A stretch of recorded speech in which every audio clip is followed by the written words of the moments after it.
കർത്താവിൻ്റെ മഹത്വമുള്ള നാമം വാഴ്ത്തപ്പെടുമാറാകട്ടെ. ഒരു പ്രഭാതം കൂടെ കണ്ട് കർത്താവിനെ സ്തുതിപ്പാൻ ദൈവം നമ്മുടെ ജീവിതത്തിൽ നൽകിത്തരുന്ന എല്ലാ നല്ല അവസരങ്ങൾക്കായിട്ട് ദൈവത്തിന് സ്തോത്രം ചെയ്യുന്നു. ഈ പ്രഭാത സന്ദേശം കേൾക്കുന്ന എല്ലാ പ്രിയപ്പെട്ടവർക്കും വീണ്ടും വരുന്നവനായ ക്രിസ്തയേശുവിൻ്റെ ധന്യമുള്ള നാമത്തിൽ എൻ്റെ പ്രഭാത വന്ദനങ്ങളെ ഈ നിമിഷം ഓർപ്പിക്കുകയാണ്.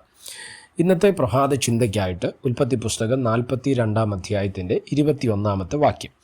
ഇത് നമ്മുടെ സഹോദരനോട് നാം ചെയ്ത ദ്രോഹമാകുന്നു. അവൻ നമ്മോട് കെഞ്ചിയപ്പോൾ നാം അവൻ്റെ പ്രാണസങ്കടം കണ്ടിട്ടും അവൻ്റെ അപേക്ഷ കേട്ടില്ലല്ലോ. അതുകൊണ്ട് ഈ സങ്കടം നമുക്ക് വന്നിരിക്കുന്നു എന്നവർ തമ്മിൽ പറഞ്ഞു. വാക്യങ്ങൾക്കാണ് ദൈവത്തിന് സ്തോത്രം ചെയ്യുന്നത്. ഇവിടെ ഈ ഭാഗം നമുക്ക് സുപരിചിതമായിരിക്കാം.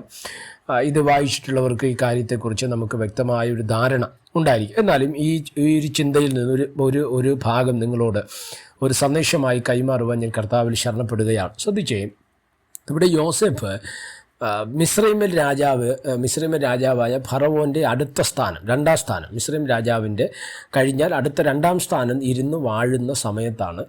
നമുക്കറിയാം ആ രാജ്യത്തിന് ചുറ്റിലുമുള്ള എല്ലാ ദേശങ്ങളിലും എല്ലാ രാജ്യങ്ങളിലും ക്ഷാമം വരികയാണ്. ആ ക്ഷാമം വരുന്നു, അത് ഇസ്രായേൽ ദേശത്തേക്കും ഒക്കെ അത് കനാനിലേക്കൊക്കെ അത് വ്യാപരിച്ചു. അപ്പോൾ കനാനിലും അപ്പം ഇല്ലാതെ വരുന്ന ഒരു സാഹചര്യം വന്നു. അപ്പോൾ യാക്കോബ് സ്വാഭാവികമായി തൻ്റെ മക്കളെ അതിനുവേണ്ടി വിടുകയാണ്. മിസ്രൈമിൽ അപ്പം ഉണ്ടെന്ന് കേട്ടിട്ട് മിസ്രൈമിലേക്ക് വിടുന്നു. അതിൽ നമുക്കറിയാം യോസേഫ് ഓൾറെഡി മിസ്രൈമിലുണ്ട്. ബാക്കി 11 മക്കളാണ്. അതിൽ 10 പേരെയാണ് ഇതിനു വേണ്ടി വിടുന്നത്, ബെന്യാമിനെ ഒഴിച്ച്.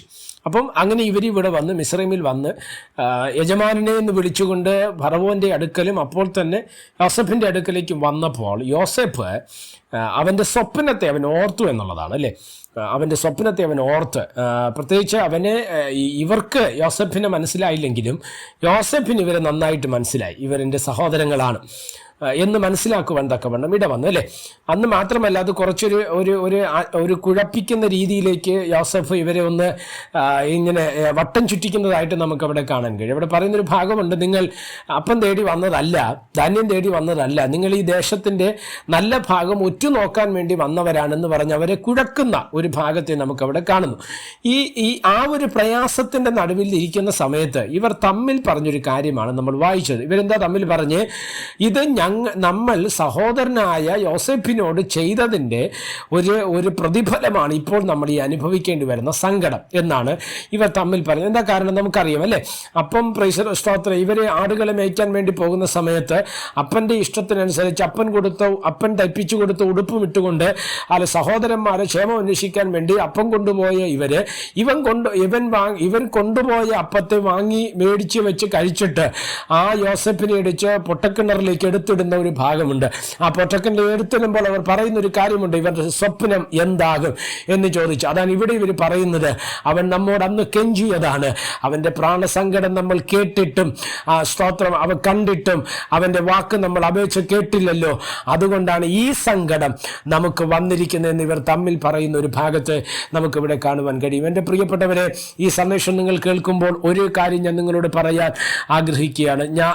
നമ്മൾ മുഖാന്തരം ഒരാളുടെയും ജീവിതം വേദനിക്കുവാനോ പ്രയാസപ്പെടുത്തുവാനോ അനുവദിക്കാൻ പാടില്ല. തിരുവചനത്തിൽ ലേഖന ഭാഗങ്ങൾ നമ്മൾ പഠിക്കുമ്പോൾ ഇങ്ങനെ പറയുന്നു, കഴിയുന്നിടത്തോളം എല്ലാവരോടും നിങ്ങൾ സമാധാനമായിരിപ്പീൻ എന്ന് പറയുന്നൊരു ഭാഗമുണ്ട്. എന്നെ ശ്രദ്ധിക്കുന്ന പ്രിയമുള്ളവരെ, നമ്മൾ പലപ്പോഴും വിഷമിക്കേണ്ടി വന്നവരായിരിക്കാം, നമ്മൾ പലപ്പോഴും ഭാരപ്പെടേണ്ടി വന്നവരായിരിക്കാം, നമ്മൾ പലപ്പോഴും ഒറ്റപ്പെടേണ്ടി വന്നവരായിരിക്കാം. പക്ഷേ നമ്മൾ മുഖാന്തരം വേറൊരാൾ വേദനിക്കുവാൻ ഇടവരില്ല. അങ്ങനെ വേദനിച്ചാൽ അതിന് നമ്മൾ കണക്ക് കൊടുത്തു തന്നെ ആകണം എന്നുള്ളത് നമ്മൾ ശ്രദ്ധിക്കണം. അതാണ് ഇവിടെ പറഞ്ഞത്. യോസേഫിനെ അവരൊരിക്കൽ വിഷമിപ്പിച്ചതാണ്, പക്ഷേ അവർ തിരിച്ചറിഞ്ഞത് വർഷങ്ങൾക്കിപ്പുറം 22 ആണ്ടുകൾക്ക് ശേഷം യോസേഫ് മിസ്രൈമിൻ്റെ മണ്ണിൽ അനുഗ്രഹിക്കപ്പെട്ടപ്പോൾ അവിടെ വെച്ചാണ് യോസേഫിൻ്റെ സഹോദരങ്ങൾ തിരിച്ചറിഞ്ഞത്, അന്ന് ഞങ്ങൾ യോസേഫിനോട് കാണിച്ച സ്തോത്ര ദോഷമാണ്, അന്ന് ഞങ്ങൾ യോസേഫിനോട് കാണിച്ച അനീതിയാണ് ഇന്ന് ഞങ്ങൾ അനുഭവിക്കേണ്ടി വന്ന വേദനയെന്ന് പറയുന്ന ഭാഗം ശ്രദ്ധിക്കപ്പെടേണ്ടതല്ലേ?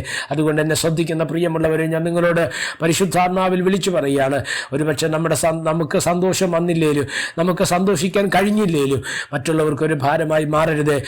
പകരം ദൈവത്തിൽ ആശ്രയിച്ച് മറ്റുള്ളവർക്കൊരു ആശ്വാസമാകാൻ, ഫിലമോനെ പോലെ തണുപ്പിക്കുന്നവനാകാൻ നമുക്കിടവന്നാൽ നമ്മുടെ ജീവിതം അനുഗ്രഹിക്കപ്പെടുവാൻ ഇടവരും. സ്വർഗം അതിനായിട്ട് നമ്മളെ സഹായിക്കട്ടെ. പ്രാർത്ഥിക്കുക. പരിശുദ്ധനായ ദൈവമേ, സ്വർഗീയ നല്ല പിതാവേ, അനുഗ്രഹിക്കപ്പെട്ട ഈ നല്ല പ്രഭാതത്തിനായിട്ട് സ്തോത്രം ചെയ്യുന്നു. ഈ സന്ദേശം കേൾക്കുന്ന എല്ലാ പ്രിയപ്പെട്ടവരെ തൃക്കരങ്ങൾ തരികയാണ്. അവിടെ നിന്ന് ചിറകടി മറയ്ക്കുകയും സഹായിക്കുകയും അനുഗ്രഹിക്കുകയും ചെയ്യേണ്ടതിനായിട്ട് യേശു കർത്താവിൻ്റെ നാമത്തിൽ ഞങ്ങൾ പ്രാർത്ഥിക്കുന്നു. കർത്താവിൻ്റെ കരം ഞങ്ങൾക്ക് അനുകൂലമായി ചലിക്കണം. സമസ്തവും തൃക്കരങ്ങൾ തരുന്നു കൂടെ ഇരിക്കണം. മഹത്വം അങ്ങേക്ക്.